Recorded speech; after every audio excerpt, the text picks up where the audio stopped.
நல்லா அழகான கடல், அமைதியா, முத்து போல மேகத்துல மிதக்கிற மாரி இருக்குல்ல.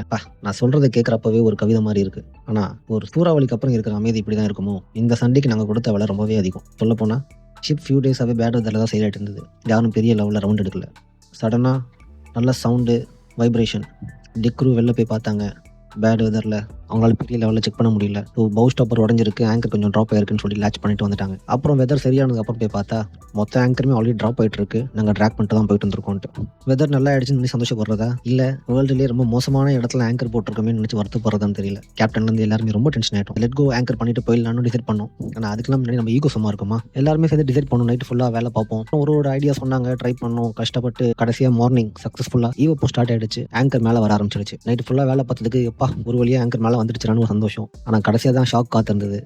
வந்தது வெறும் ஆங்கர் செயின் மட்டும்தான், ஆங்கர் இல்லை. ஆப்ரேஷன் சக்ஸஸ், ஆனால் பேஷண்ட். ஆனால் ஒரு காமன் ஆடியன்ஸாக நீங்கள் இருந்தீங்கன்னா உங்களுக்கு நான் சொல்கிறது, இந்த மாதிரி நிறைய பெரிய வீடியோ போடுவோம். கப்பல் நாங்கள் இவ்வளோ சந்தோஷமாக இருக்கோம், ஜாலியாக இருக்கோம்ட்டு. ஆனால் அதுக்கெல்லாம் பின்னாடி எங்களோட உண்மையான வேலையே இதுதான். இந்த மாதிரி ஒரு சேலஞ்சஸ் நடந்தால் அது எப்படியாவது ஃபேஸ் பண்ணி அந்த கப்பலை நம்ம அங்கேருந்து மூவ் பண்ணி ஆகணும். இதுக்கு எழுதுங்க யாருக்கும் ஹெல்ப்பும் வரல, நாங்களும் எக்ஸ்பெக்ட் பண்ணல. இங்கே இருக்க லிமிட்டடான மேன் பவர் வச்சு தான் வேலை பார்த்தோம். A calm sea does not make a skilled sailor.